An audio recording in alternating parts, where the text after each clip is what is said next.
নমস্কাৰ দৰ্শকসকল, আহিছোঁ অন্য এটা বিষয়ৰ মাজলৈ। আজি মই আপোনালোকৰ কাৰণে জ্যেষ্ঠ সাংবাদিক অনুপম চক্ৰৱৰ্তীৰ কিছু বক্তব্য লৈ আহিছোঁ। তেওঁ গৌৰৱ গগৈ সম্পৰ্কত কিছু সুন্দৰ বিশ্লেষণ আগবঢ়াইছে, নিৰ্মোহ বিশ্লেষণ আগবঢ়াইছে, যিটো আমিও চোৱা উচিত, আমিও শুনা উচিত। গতিকে আহক প্ৰথমতে আমি চক্ৰৱৰ্তী ডাঙৰীয়ে কি কৈছে শুনি লওঁ। বহুতে ভাবিছিল যে প্ৰদেশ কংগ্ৰেছৰ সভাপতি গৌৰৱ গগৈ হোৱাৰ পিছত ৰাজনৈতিক বিচক্ষণতাৰে অন্তত এটা স্থিতিলৈ কংগ্ৰেছক নিব পাৰিব। বৰং গৌৰৱ গগৈটো এক প্ৰকাৰ কংগ্ৰেছক ডুবাই দিলে। গৌৰৱ গগৈয়ে জাতীয় কৃষ্টি, সংস্কৃতি, ভাষা, জাতীয় সত্তা, জাতীয়তাবাদ ভালকৈ এতিয়ালৈকে বুজিয়ে উঠা নাই। পঢ়া শুনা কালতো গৌৰৱ গগৈ অসমত নাছিল, দিল্লীত আছিল। তেওঁৰ পিতৃ যেতিয়া মুখ্যমন্ত্ৰী হৈ আছিল তেতিয়াও তেওঁ অসমৰ লগত যিমানখিনি সম্পৰ্ক কৰিব লাগিছিল সিমানখিনি সম্পৰ্ক কৰিব পৰা বা কৰা নাছিল। গতিকে বাহিৰে বাহিৰে থাকি গ'ল, অসমৰ মানুহৰ শিপাৰ কথা তেওঁ নাজানিলে, আজিও নাজানে। এই যে মিয়াবিলাকে অসমীয়া মানুহক কিমান বেছি যন্ত্ৰণা দিছে, কেনেকৈ সকলো চান কৰা দি কাঢ়ি নিছে, তাক উপলব্ধিয়ে কৰিব পৰা নাই গৌৰৱ গগৈ। গৌৰৱ গগৈয়ে ৰাষ্ট্ৰীয় ৰাজনীতিৰ সংসদত কিবা কথা ক'ব পাৰে, কিন্তু ৰাজ্যৰ ৰাজনীতিত ৰাজনৈতিক বিচক্ষণতাৰ লগতে অসমত ৰাজনীতি কৰিব লাগিলে ৰাষ্ট্ৰীয় স্তৰৰ ৰাজনীতিবিদে হওক, আঞ্চলিকতাবাদটো যে বুকুত সোমোৱাই ল'ব লাগিব, জাতীয়তাবাদটো যে বুকুত সোমোৱাই ল'ব লাগিব, সেই কথা গৌৰৱ গগৈ আজিৰ তাৰিখলৈকে উপলব্ধিয়ে কৰিব নোৱাৰে। যাৰ ফলত কংগ্ৰেছ এতিয়া এক প্ৰকাৰ ডুবন্ত নাওত পৰিণত হৈছে। নিৰ্বাচনলৈ বহুদিন আছে, তাৰ পূৰ্বেই এক প্ৰকাৰ কংগ্ৰেছৰ পৰাজয় হৈছে। এতিয়া বিজেপি কোনোবাখিনি পাইছেগৈ, কংগ্ৰেছ কৰবাতে পৰি আছে। আজিৰ তাৰিখত যদি বিধানসভাৰ নিৰ্বাচন হ'বলগীয়া হয়, কংগ্ৰেছৰ খিলঞ্জীয়া মানুহৰ মাজত কি দুৰৱস্থা হ'লহেঁতেন দেখিলে আপোনালোকে গম পালেহেঁতেন। ইছ্যু এটা সন্মুখলৈ আহিছে, এই ইছ্যুটো এতিয়াৰ ইছ্যু নহয়, এই ইছ্যুটো গৌৰৱ গগৈ জন্ম হোৱাৰ আগৰ ইছ্যু, অৰ্থাৎ আমিও জন্ম হোৱাৰ আগৰ ইছ্যু। ইয়াৰ বাবে অসম আন্দোলন হৈছিল, ইয়াক কেন্দ্ৰ কৰিয়ে ইয়াৰ কাষেদিয়ে ভাষা আন্দোলনো এটা সময়ত হৈছিল। এই কথা উপলব্ধি কৰিব নোৱাৰিলে গৌৰৱ গগৈ, কাৰণ গৌৰৱ গগৈৰ অধ্যয়ন কম অসম সম্পৰ্কে। অসমৰ ভৌগোলিক স্থিতি, অসম বুৰঞ্জী, অসমীয়া সাহিত্য সংস্কৃতি, অসমীয়া ৰীতি নীতি, আচাৰ ব্যৱহাৰ, অসমীয়া মানুহৰ চেণ্টিমেণ্ট গৌৰৱ গগৈ উপলব্ধি কৰিব আজিৰ তাৰিখলৈকে পৰা নাই। গতিকে কংগ্ৰেছে এটা ডাঙৰ ভুলটো মই ভাবোঁ এক প্ৰকাৰ কৰি পেলালে গৌৰৱ গগৈক সভাপতি পাতি, তাতকৈ ভূপেন বৰা সভাপতি হোৱাই ভাল আছিল। আজি খিলঞ্জীয়া মানুহৰ কাষৰ পৰা প্ৰায় আঁতৰি গ'ল কংগ্ৰেছ আৰু মিয়াৰ দল হিচাপে পৰিগণিত হ'ল। যিটো বস্তু আগতে বদনাম আছিল বদৰুদ্দিন আজমলৰ, আৰু আজমলে খোলাখুলিভাৱে তেনেকুৱা কামো কৰিছিল। শাৰীৰিক অসুস্থতাৰ বাবে আজমল সন্মুখলৈ আহিব পৰা নাই, দূৰে দূৰে দুই এটা কথা কৈ আছে। UDF সেইকাৰণে খুব বেছি দুৰ্বল হৈ পৰিছে, আৰু তাৰ সুযোগ লৈছে অখিল গগৈ। আপোনালোকে জানে ৰাইজৰ দল এতিয়া এক প্ৰকাৰ মিয়াৰ দললৈ পৰিণত হৈছে। ৰাইজৰ দলতো খিলঞ্জীয়াৰ যি মৰম আৰু আশীৰ্বাদ সেয়া লাহে লাহে ভয়ংকৰভাৱে হ্ৰাস পাবলৈ হৈছে। আমাৰ অসমৰ যিসকল খিলঞ্জীয়া তেওঁলোকৰতো স্পষ্ট কথা, প্ৰতিজন মানুহ, হালোৱা, সজোৱা, অটো চালক, অধ্যাপক, অধিবক্তা, ডাক্তৰ, যি অসমীয়া আছে সোধক আপুনি, তেওঁলোকে কি কৈ আছে যে এইটোতো মুছলমান খেদা আন্দোলন নহয়।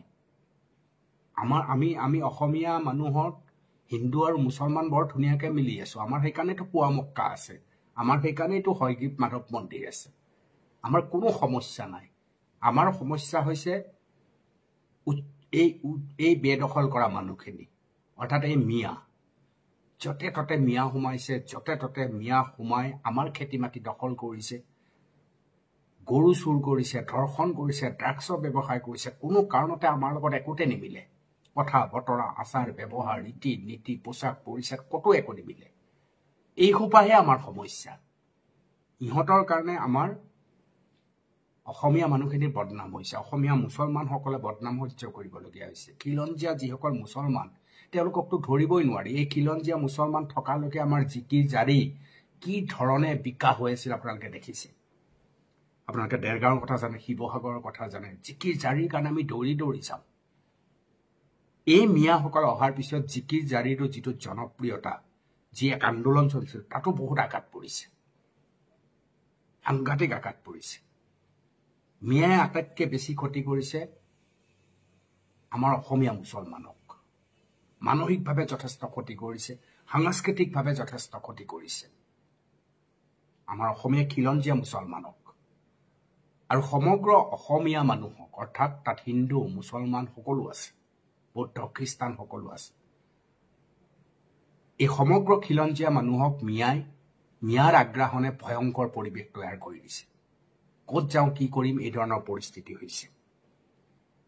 আৰু এয়া এতিয়াৰ পৰিস্থিতি নহয়, মই আগতে কৈছোঁ প্ৰদেশ কংগ্ৰেছৰ সভাপতি গৌৰৱ গগৈ জন্ম হোৱাৰ আগৰ পৰিস্থিতি, আমাৰ জন্ম হোৱাৰ আগৰ পৰিস্থিতি। আমি 6 বছৰীয়া আন্দোলনো সেইকাৰণেই হৈছিল, সেইবাবেই হৈছিল। কিন্তু সোণৰ অসম নহ'ল, মিয়াই এতিয়া অসমখন নিজৰ কৰি ল'ব বিচাৰিছে। কেনেকৈ সহ্য কৰে আপুনি? আজি বৰপেটাৰ মানুহ এটা, বৰপেটাৰ এজন মিয়াই কিয় লখিমপুৰত আহিব? বৰপেটাত নিজৰ মাটি বাৰী আছে, সম্পত্তি আছে, তাতে আকৌ আহি লখিমপুৰ এখন বনাঞ্চল দখল কৰিব, চৰকাৰী মাটি দখল কৰিব। কিয় লখিমপুৰৰ মানুহে সহ্য কৰিব? কি কাৰণে সহ্য কৰিব? আজি গুৱাহাটীত আপোনালোকে দেখিবলৈ আৰম্ভ কৰিছে, গুৱাহাটীতো বহুত ঠায়ে ঠায়ে এই ধৰণৰ পৰিস্থিতি হৈছে। পানীখাইটি, মায়ঙৰ এই দিশটো, মৰিগাঁও, জাগিৰোড, সকলোতে একেধৰণৰ পৰিস্থিতি। অসমীয়া মুছলমানক লৈ অসমৰ মানুহৰ ন্যূনতম সমস্যা নাই। আমি একেডাল সূতাৰে বন্ধা মানুহ, কোনো সমস্যাই নাই। সমস্যাই মিয়াখিনিক লৈ। আৰু এই মিয়াখিনিৰ এই প্ৰসংগটো জনাৰ পিছতো কংগ্ৰেছে এটা সাহস দেখুৱাব নোৱাৰিলে যে আমি উচ্ছেদৰ অন্ধ সমৰ্থক হৈ পৰোঁ। উচ্ছেদ বিজেপি চৰকাৰে কৰিছেতো আমাৰ ডাঙৰ কথা নহয়, উচ্ছেদ অসমীয়াৰ সপক্ষে হৈছে এইটো ডাঙৰ কথা। দৰ্শকসকল, অনুপম চক্ৰৱৰ্তী ডাঙৰীয়াৰ বক্তব্যখিনি আপোনালোকে শুনিলে। গৌৰৱ গগৈ প্ৰদেশ কংগ্ৰেছৰ সভাপতি হোৱাৰ পিছত কংগ্ৰেছ দলটো পূৰ্বতকৈ অৱনমিতহে হৈছে নেকি, বা ভূপেন বৰাই ভাল আছিল নেকি গৌৰৱ গগৈতকৈ, এই প্ৰশ্ন কিন্তু এতিয়া সকলোৰে মনত উদয় হ'বলৈ বাধ্য হৈছে। আনকি কংগ্ৰেছীসকলৰ মনতো এই প্ৰশ্ন উদয় হ'বলৈ বাধ্য হৈছে। চক্ৰৱৰ্তী ডাঙৰীয়াই কোৱাৰ দৰে অসমৰ সমাজ জীৱনৰ সৈতে কোনো ধৰণৰ সম্পৰ্ক নাই গৌৰৱ গগৈ ডাঙৰীয়াৰ। অসমৰ জাতি গঠন প্ৰক্ৰিয়াৰ সৈতে কোনো ধৰণৰ পৰিচয় নাই গৌৰৱ গগৈ ডাঙৰীয়াৰ। সেইকাৰণে মিয়া কোন, খিলঞ্জীয়া কোন, হিন্দু কোন, মুছলমান কোন, খিলঞ্জীয়া মুছলমান কোন, তেওঁৰ ধাৰণাৰ বাহিৰত। গতিকে তেওঁ কেনেধৰণেৰে ভৱিষ্যতে অসমখন লৈ যাব যদিহে শীৰ্ষ পদবীত বহে ৰাজ্যখনৰ, এয়া এটা চিন্তাৰ বিষয়। যি নহওক, আপোনালোকৰ অভিমত কমেণ্ট বক্সত নিশ্চয় ৰাখিব। অনুপম চক্ৰৱৰ্তী ডাঙৰীয়াৰ এটা চেনেল আছে, ইউটিউব চেনেল, ফেচবুকতো পেজ আছে তেওঁৰ, তালৈ গৈও আপোনালোকে চাব পাৰে তেওঁৰ কথাবিলাক। তেওঁ খুব ধুনীয়া ধুনীয়া কিছুমান নিৰ্মোহ বিশ্লেষণ আগবঢ়াই থাকে, ঠিক এইটোৰ দৰে। মই সমগ্ৰ ভিডিঅ'টো যদি আপোনালোকে চাব বিচাৰে ডেছক্ৰিপশ্যনত নিশ্চয় লিংক দি দিম, তাত গৈ ক্লিক কৰিব পাৰে। আজিলৈ এৰিছোঁ, ভালে থাকক, কুশলে থাকক, ধন্যবাদ।